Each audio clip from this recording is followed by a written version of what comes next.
बिस्मिल्लाहिर्रहमानिर्रहीम।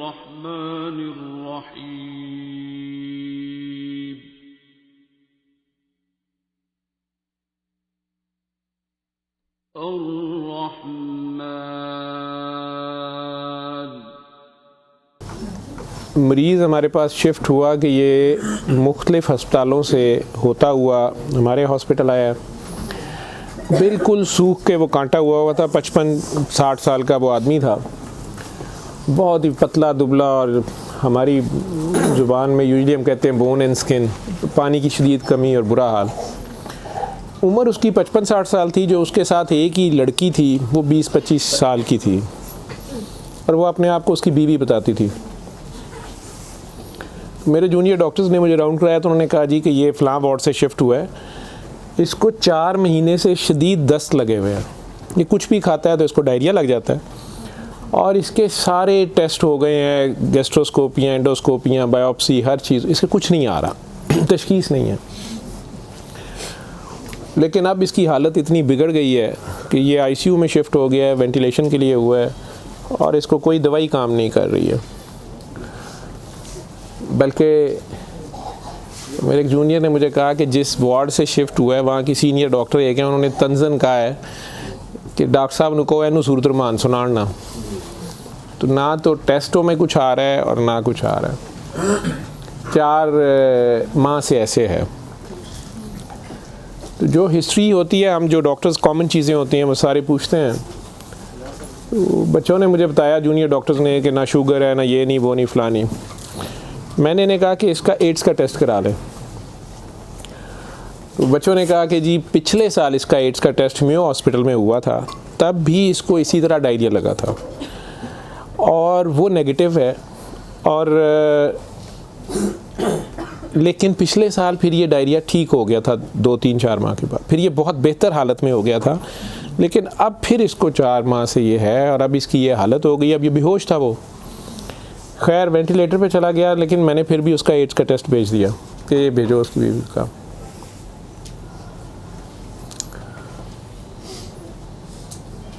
सूरा रहमान हमारे आईसीयू में वैसे ही लगती है, सुबह दोपहर शाम, कई बार मिस हो जाए, दिन में कम से कम एक बार ज़रूर लग जाती है। कोई ना कोई डॉक्टर नर्स ड्यूटी अपनी समझ के इसको लगा देते हैं। वो भी लग रही थी, सारे पेशेंट्स थे।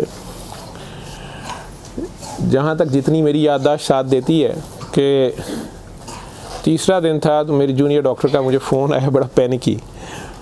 उसने कहा कि सर ये पेशेंट जो है इसकी हालत तो ख़राब ही है, वैसे ही है, बेहतर नहीं हो रहा ये वाला पेशेंट।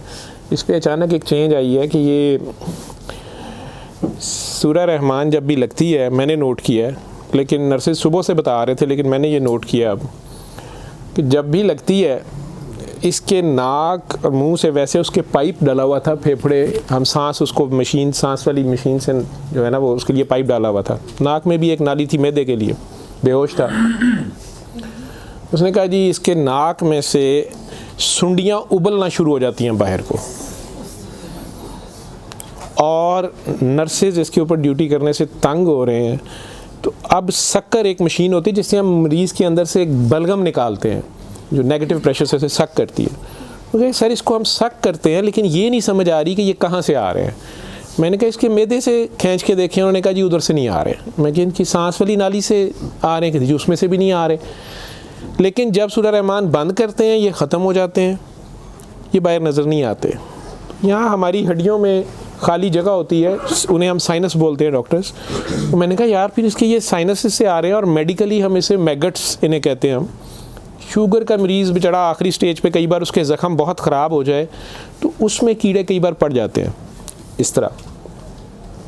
लेकिन ये चीज़ मैंने नहीं सुनी थी, और ना ही उसकी कोई, ना वो शुगर का मरीज़ था ना कुछ और था।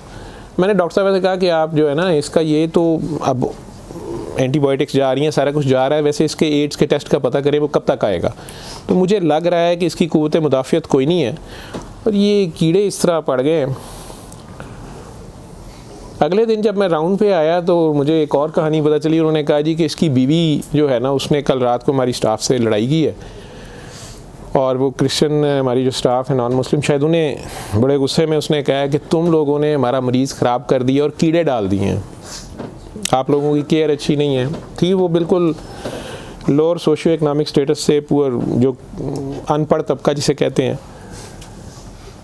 तो कहती जी उसने काफ़ी शोर डाला है कि मेरा मियाँ तो बिल्कुल ठीक ठाक था, ये कीड़े आप लोगों ने 3 दिन के अंदर डाल दिए हैं। तो वो डॉक्टर साहब कहने लगे कि बड़ा अच्छी दलील दी है। जो ड्यूटी नर्स थी वो इसको कहने लगी है कि इधर आओ, बल्कि उस नर्स ने हमारी ने नोट किया कि ये सूरह रहमान जब लगती है तो ये ऐसे होता है, तो उसी ने डॉक्टर को मेंशन किया। लेकिन ये औरत शोर डाल रही थी। उन्होंने उसको दूसरे 2 मरीज़ों के पास ले गए जो हमारे पास 5-6 महीने से बेहोश, एक के सर में चोट थी तो उसके दिमाग ख़त्म हुआ हुआ, एक को वैसे फालिज से दिमाग ख़त्म हुआ हुआ था, तो उन्हें घर भी नहीं ले जाया जा सकता था। तो 4-6 माह से वो हमारे पास आईसीयू में है। तो उन्होंने उन्हें कहा कि ये देखो, अगर कीड़े पड़ने होते तो ये 6 महीने से हमारे पास हैं, तो इनके तो ज़ख़म भी नहीं है, पीछे बेड सोर बन जाते हैं, कुछ भी है, तो आपके मरीज़ को ये हमने 3 दिन में करना था। तो इनकी कोई बीमारी ऐसी है, और हमें एड्स वाला वो जो भी उन्होंने कहा कि जो टेस्ट हमने आपको दिए हैं ना कि करा के लाएं बाहर की लेबॉर्ट्री से या कहीं अंदर से, वो हमें ला के दो जहाँ से रिपोर्ट है। उसने कहा जी वो काफ़ी वैसे एग्रेसिव है, तो लेकिन उसके अलावा कोई और रिश्तेदार इसका है ही नहीं है, और वो कोई चीज़ ला भी नहीं रही, दवाइयाँ भी हमने खुद अपने फ़ंड से शुरू कर ली हैं, इसका करना क्या है। और मसला ये है कि ये जिस वक्त सूरह रहमान लगती है तो ये कीड़े इसके अब तो आँखों से भी कुछ निकले हैं, तो इसके नाक और मुंह से उबलना शुरू हो जाते हैं। लेकिन जब हम बंद करते हैं थोड़ी देर बाद वो मुंह में कहीं नज़र नहीं आते। तो हमारा ये ख्याल था कि सूरह रहमान बंद कर देते हैं। इसकी बीवी ने भी कहा कि ये तुम लोग फिर बंद करो, पता नहीं क्या तुम लोग लगाते हो। तो वो जो हमारी नॉन मुस्लिम सिस्टर थी, उन्होंने उसे कहा कि मेरी बात सुनो, मुझे नहीं पता इसे क्या बीमारी है, लेकिन वो इसे प्रेयर कहती थी। उन्होंने कहा जब ये प्रेयर लगती है ना, ये कीड़े इसको छोड़ के भागते हैं, ठीक है। तो मैं तो कहती हूँ इसको 24 घंटे यही सुनाई जाओ। जब मैंने ये बातें सुनी तो खैर मैंने कहा कि इसकी बीवी को कहो कि वो रिपोर्ट का या हमें रसीद दे दें, हम खुद अपने तौर पे पता कर लेते हैं। तो मेरे राउंड करने के बाद वो बंदी खुद ही आ गई मेरे पास। वो मुझे नहीं पता था कि वही सिस्टर ने उसकी बिठा के कहीं काउंसलिंग की थी। उसे उन्होंने कहा कि इसको हमें शक है कि एड्स ना हो, कि इसकी कुव्वत मुदाफ़ियत नहीं है, इस तरह कीड़े इसको पड़ गए, कुछ हो गया, शायद कमज़ोरी से हो गया, बीमारी की कमी से हो गया। तो ये उसका हम पता करना चाह रहे हैं। अदरवाइज़ तो जो दवाइयाँ हैं वो वही रहनी है। कुछ तरह की उसने बात की, कहती कि वो डर गई है थोड़ी सी, और वो कहती मैंने बड़े डॉक्टर साहब से कोई बात करनी है। बहरहाल अब मुझे जितना याद है, मैं 1 साल बड़ी सोचा है इसके ऊपर कि मैं इसको बयान करूं या ना करूं लोगों के सामने। उस औरत ने बड़ी खौफनाक कहानी मुझे सुनाई। जब उसे ये डर पड़ा ना कि इसको एड्स ना हो और उसको ना एड्स लग गई हो, अब वो मुझे कहने लगी इधर कमरे में आके कि डॉक्टर साहब ये जो मेरा मियाँ है ना, ये असल में जादूगर है। मैंने कहा आपने तो पहले दिन लिखवाया कि ये रिक्शा चलाता था और रिक्शा ड्राइवर है। उसने कहा जी ये रिक्शा ड्राइवर तो है, लेकिन ये जादूगर है, काला जादू करता है, लेकिन करता कुरान से था। मुझे हंसी आ गई, मैंने कहा कुरान से काला जादू कैसे हो सकता है। बहरहाल टू कट इट शॉर्ट, उस औरत की हमारे वो डॉक्टर्स ने मुझे, चूँकि वो वीडियो मेरे पास वो सिर्फ पड़ी है जिसमें वो कीड़े प्लेट में, हमारी उसे हम डिश कहते हैं, उसमें वो निकाल के वो डाल रहे थे, तो मुझे उन्होंने भेजे कि इसका करना ये क्या है। पहली रात जब उन्होंने मुझे मैसेज किया रात को व्हाट्सएप पे, तो वो वीडियो मेरे पास पड़ी हुई है। औरत ने मुझे बताया जी कि मैं खुद किसी की बीवी थी,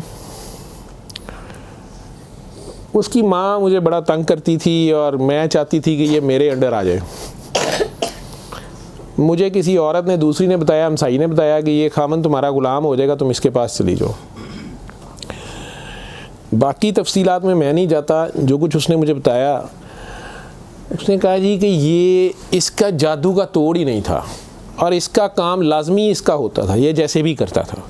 तरीक़ाकार उसने क्या कहा जी, इसने कमरे में अंदर एक गाव तकिया रखा होता था, उसके ऊपर इसने वो जिस तरह स्माइली होता है, जो मुझे समझ आई कि उसने कोई बुत सा बनाया हुआ था, उस कमरे में ये बिठाता था और वो लोगों को पहले तो कुरान शरीफ भी पता नहीं पढ़ने को कहता था, कुछ करता था, फिर उनकी बात सुनता था, सारा कर करा के जो मुझे उसका तरीका वारदात समझ आया या जो भी था। उसने कहा जी कि जो गरजमंद होता था ना, वो दीवाना, औरतें बड़ी दीवानी होती थी, ठीक है, या यंग लड़के लड़कियां कि मेरी वहाँ शादी हो जाए, वहाँ हो जाए, औलाद हो जाए, कई लड़के आते थे, तो जो उसने सबसे गंदी बात मुझे बताई, बड़ी फजूल जो उसकी हरकत थी या जो भी, वो इस्लाम तो हो ही नहीं सकता। उसने कहा जी ये उन औरतों को, और अपने बारे में उसने कहा कि मैंने भी ये गलती की, मेरे से भी ये गुनाह हुआ, लेकिन मुझे गुनाह स्वाब का इतना नहीं पता था। तो ये पहले वो तकिए को सजदा कराता था, खुद उसके पीछे खड़ा हो जाता था। फिर वो कहता था कि ये असल में तुम लोगों पे काला जादू हुआ है, इसको तोड़ने के लिए पता नहीं नूरी बड़ा ज़रूरी है, ठीक है। फिर वो हमें कहता था कि वज़ू करके आओ, ठीक है। वज़ू करके आते थे, वो पता नहीं कौन सी सूरत पर वो कई सूरतें मिक्स करता था। ये सब करते कराते 1-2 सेशनों के बाद कुछ नहीं लेता था। फिर जो ज़्यादा लोग अपने काम के पीछे दीवाने होते थे, उनको वो बताता था कि इसमें बड़े पैसे भी लगेंगे, ये जान पे खेलना पड़ना है, पता नहीं क्या करना, और तुम्हें भी मेरे साथ करना पड़ेगा, इसमें बड़ा कुछ जो है ना रिस्क है, लेकिन काम तुम्हारा हो जाएगा। वो जो भी उसकी कहानियाँ थीं, जो उसको बाद में किसी और वजह से पता चली, जो मुझे वो बता रही थी कि जी ये औरतों के साथ भी और यंग लड़कों के साथ या मर्दों के साथ भी गलत काम करता था। फिर उन्हें अपना गंद खाने पे मजबूर करता था। फिर उन्हें पता नहीं कौन से कोई आयत, मतलब आयत बनाई हुई थी या कोई नाम था पता नहीं क्या, कि अरबी के जी ये पढ़ के ना तुमने ये मिक्सचर जो है ना, ये हंडिया पकाते हुए थोड़ा सा बीच में गंद डाल देना है और अपने खामन को खिला देना है, या उस लड़की को खिला देना है, या उसको खिला देना है। तो मैं अपने खामन के साथ ये सारा कुछ किया मैंने।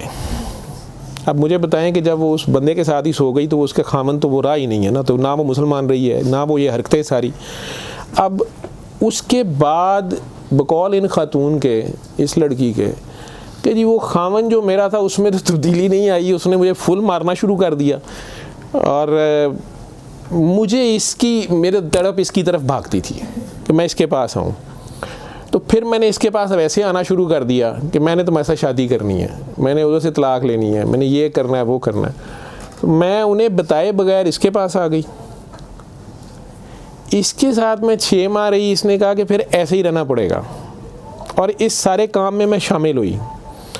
तो इसने वैसे मुझे कहा कि निकाह हो गया है हमारा, कुरान शरीफ पे इसने निकाह किया। उसने कहा हम दोनों की रजामंदी निकाह है, वो पीछे से तलाक लेके नहीं आई, ठीक है। उसके बाद इसको ये डायरिया लग गया।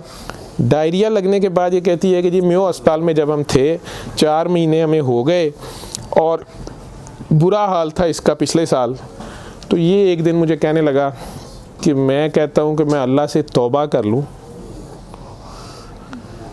अल्लाह मेरी जान बख्शी कर दे, तो मैं तौबा करूँ, और मैं ना अब रिक्शा ही चला के उसमें जितनी रोटी रोज़ी होगी तू मेरे साथ गुजारा कर लेगी,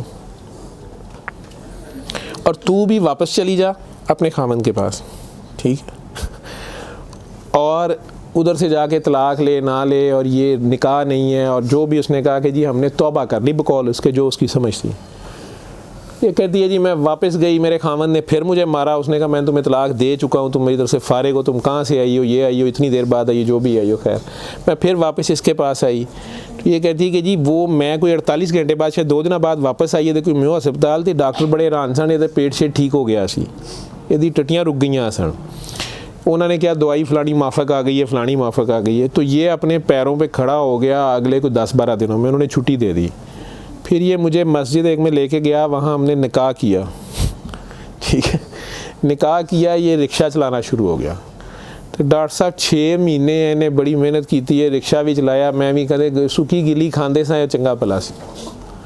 पर डॉक्टर साहब दुनिया बड़ी ज़ालम है, ਇਹਦੀ शोहरत सी, दुनिया पिछे पैंदी सी, कहना सी मैं काम छड़ छड़िया है। डॉक्टर साहब हूँ फिर एक बच्ची आई, तो बड़ी सोहनी सी, वो बड़ी रोंदी सी, ਉਹਦਾ पता नहीं की मसला सी।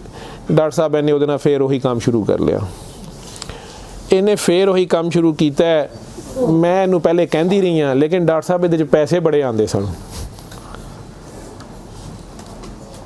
ਉਹਦੇ बाद हूँ 4 महीने तो ये इसकी ये हालत है, और अब ये बेहोश है। अब मैं अल्लाह से तौबा करना चाहती हूँ, अल्लाह मुझे माफ़ कर दे, मुझे तो समझ नहीं थी, तो मुझे माफ़ी ले दें, और इसका अब क्या बनेगा और क्या नहीं बनेगा। मैंने ये काफ़ी बीच में से सेंसर करके आप लोगों को सारी बात सुनाई है। और मुझे कहती है जो कीड़े इसके अंदर से निकलते हैं ये क्यों आ रहे हैं, ये कहाँ से आ रहे हैं। मैं कि बीबी ये, मैंने उसे साइनसेस वगैरह समझाया। मैं कि ये इसके बहुत ज़्यादा खून की कमी है, इसके अंदर जरासीम पड़ गए हैं, जो भी मैं डॉक्टरी, तो मैं उसे और क्या मैं उसे कहता।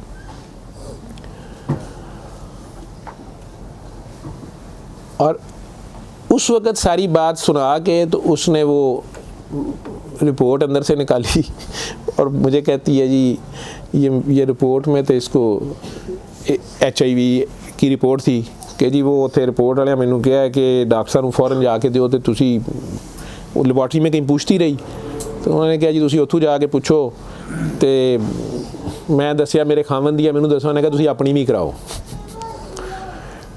तो डॉक्टर साहब ये रात दी मेरे कोल है तो मैं मैनू तो नहीं बीमारी होएगी मैं सूरत रहमान सुन ला। मैंने कहा जी आप भी सुने 7 दिन सुने मैं आपको क्या कह सकता हूँ। 1 दिन वो और ज़िंदा रहा बंदा मर गया आखिर तक उसके कीड़े वो आते रहे उसी तरह। जब भी वो सूरह रहमान लगती थी वो ऐसे होता था जैसे उबलते थे बाहर को नाक से उसके मतलब वो 1-2 नहीं होते थे कि जिन्हें आप पकड़ के साइड पे कर दें। मैंने बताया ना कि वो शक्कर मशीन रख के तो उससे वो शक्कर में हम शक करते थे उसको सारा वो मशीन में जाते थे लंबी सुनियाँ उसकी नाक से मुँह से और आखिर में वो औरत भी उसकी डेड बॉडी लेने में भी तैयार नहीं थी। नहीं जी ये मैं नू कितने दबांगी ये वो मैं कि नहीं अब इसको ये तो आप नहीं लेके जाना हम हॉस्पिटल से हम और क्या कर सकते हैं। अल्लाह जाने कि ये साल पुरानी बात हमारे हॉस्पिटल में रह के गया है पेश। अव्वल तो मुसलमान ना जादू कर सकता है अगर वो जादू वाला इल्म कहीं से सीख भी लेता है या अपने तरीके से वो समझता है वो जादू कर रहा है तो वो मुसलमान नहीं रहता। एक चीज़ कुरान को ही लोग मिसयूज़ करते हैं नापाक हालत में गलत तरीके से बड़ा कुछ करते हैं और कई बार हम नासमझी में भी अपना खसारा बढ़ाते हैं हमें समझ नहीं होती और हम कुछ चीज़ें करते हैं। कुरान खुद कह रहा है कि इससे मोमिन के लिए शिफा और रहमत है और जालिम इसी में से अपने लिए खसारा बढ़ाते हैं। अपनी जान पे जुल्म करना भी जुल्म ही होता है। तो अव्वल तो मुसलमान जादू ना कर सकता है ना किसी दूसरे पे करवाता है। अगर दूसरे पे भी करवाता वो मुसलमान नहीं रहता।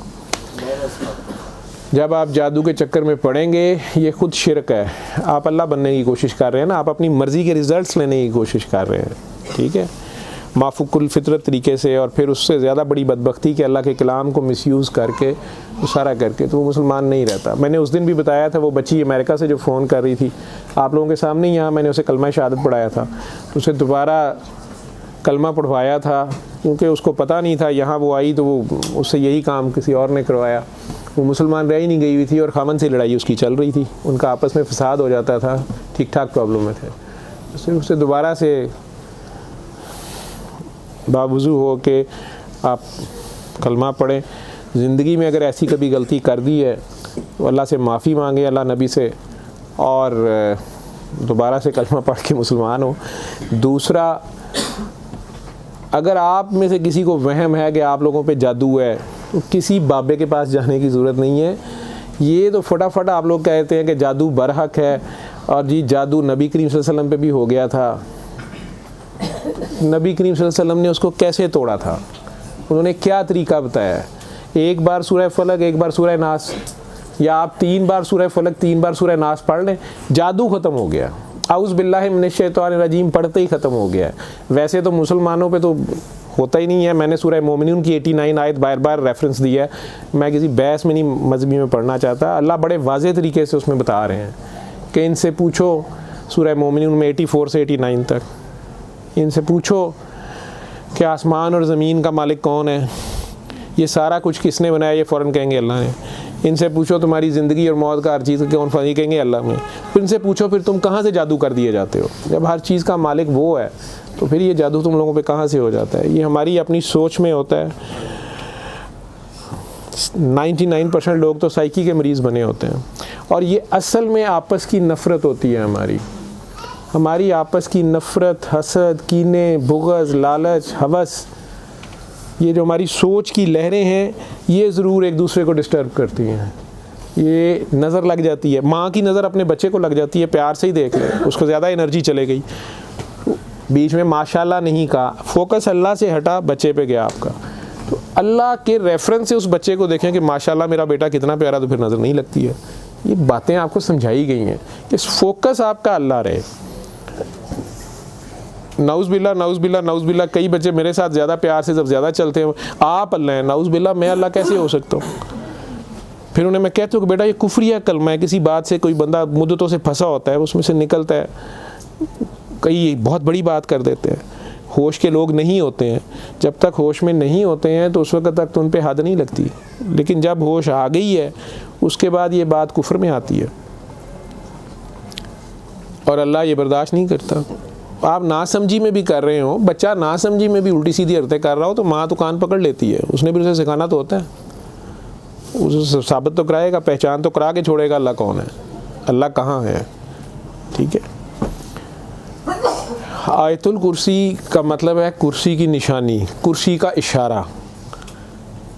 ठीक, जब आप खौफ की हालत में हैं तो वो पढ़ लें, या आपको लगता है कि हमें कोई मसला ना हो तो पढ़ लें, तो उसका मतलब ये नहीं है कि वो आयतुल कुर्सी के लफ्ज़ या आयतुल कुर्सी के वो आपकी हिफाजत करते हैं। उसका मतलब क्या है, अरब्स को तो पता चलता था पढ़ते हुए कि वो क्या कह रहे हैं, तो वो सारी अल्लाह की हम्द और अल्लाह की शानें बयान हो रही हैं। तो कुर्सी की बात तो हो रही है कि कुर्सी ज़मीनों आसमान पे हर तरफ वो है, तो असल में तो कुर्सी वाले की बात हो रही है। तो जो कुछ करना है कुर्सी वाले ने करना है, तो अगर कुर्सी वाले से आपका ध्यान हट गया, ठीक है, तो आप कुर्सी की पूजा शुरू हो गए, तब भी फंस गए आप।